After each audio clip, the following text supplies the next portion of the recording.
What's going on, people? It's Forde, the Southern Geordie. I'm back again. This is the third video of today, probably the last one.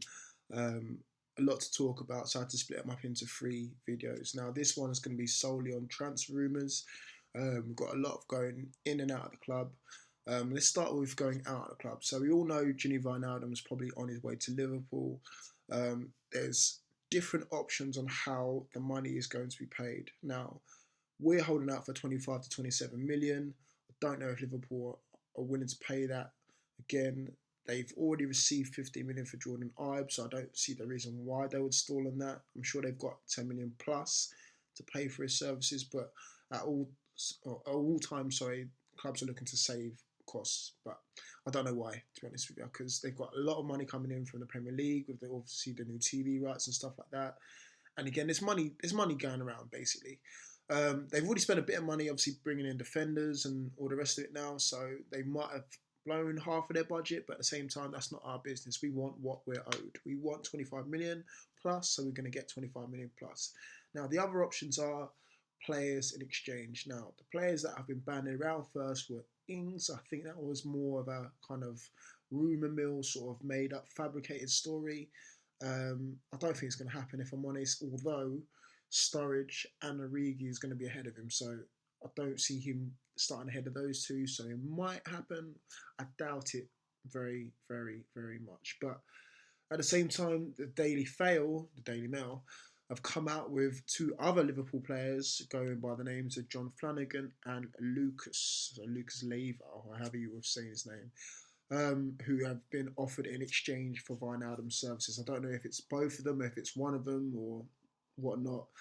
Money exchanging as well, but I'm just going to throw in my little 2 cents on it. In terms of the players offered, Ings, I've definitely taken a heartbeat. I believe he'll do wonders in the Championship. He had a good run under Burnley when he was in the Championship, so I definitely would take him. Plus a bit of money as well, because I don't think he's worth 20 odd million, but probably up to 10. So I'd take maybe 15 plus Wijnaldum, plus Ings, sorry. But also the other players that they're willing to exchange, according to Daily Fail, is Flanagan. Now, Flanagan, is he better than what we've got already? I mean, in fullbacks, we've got Dummett, Haidara, and he can always play right back as well. So you look to the other side, Yanmat, and obviously Gomez. Is he better than them?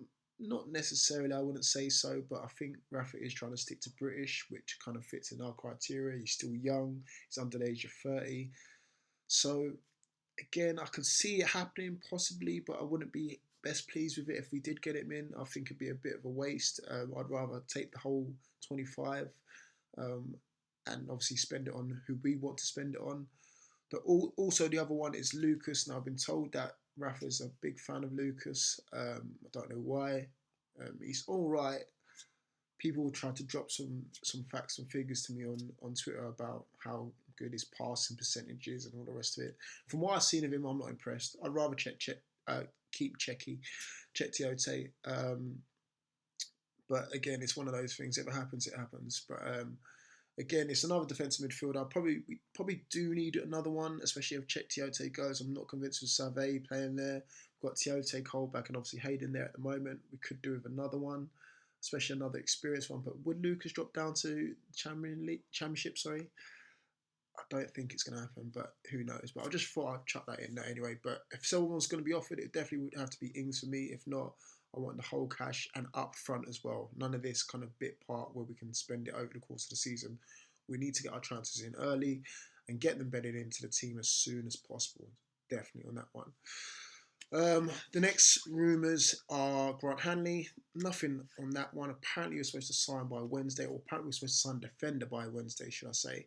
So, again, Tom Lees has also been linked as well. I've also seen Richard Keogh linked from Derby.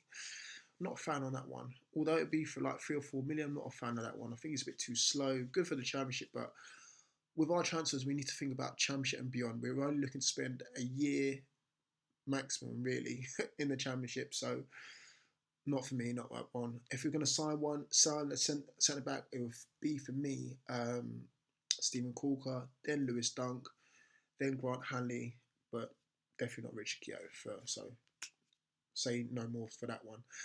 In terms of strikers, we've been linked with Ivica Olic. I think I've got that right. The ex-Bayern Munich player. Apparently he's on a free transfer available. Getting on a bit, I think, now. But us and Villa have been linked with him. Again, I wouldn't mind seeing that one. He's experienced. He's playing in the Champions League, I think. I believe he has, yeah. So, again, Ivica Olic, be a no-brainer to turn him down. I wouldn't turn it down, basically. I'll take him on board. I mean, if he's available on a free transfer, if he doesn't break the bank, then why not bring him in? The last one, which really excites me, is Rico Henry, the left-back from Walsall. Now, he's playing in League One at the moment. And the reason why it excites me is for a couple of reasons. Now, again, Haidara, who we probably potentially replace, he hasn't been the same since that injury at Wigan. And Dummett doesn't offer the same thing that Haidara offers going forward. I know Dummett's better as a left back first and not a left wing back. But again, Henry's got great pace. Again, he's young. He's only 19, so he can learn under Rafa Benitez. So again, that's one that excites me. The other reason as well is that if we do keep Haidara, we can move Dummett into a more central defensive position, if you like, and he could be a third or fourth choice centre back, which I think might even suit him a bit better because obviously he lacks that bit of pace, but at the same time he's decent in the air and he's versatile as well. So again, if we brought Dummett to centre half position, we could accommodate for both Henry and Haidara as well. So that's the transfer rumour roundup for today. Obviously, things can change by the time this video goes out. But again, if you hear anything else, just let me know. I'd love to comment on it and give my view on it. But as always, guys, thank you guys for listening. Thank you guys for watching as well, man. I'm only like 20 or so away from 600 subscribers, which is my next landmark as well. So fingers crossed I'll get there. So take care of yourself, guys, and see you all soon. Take care. Peace.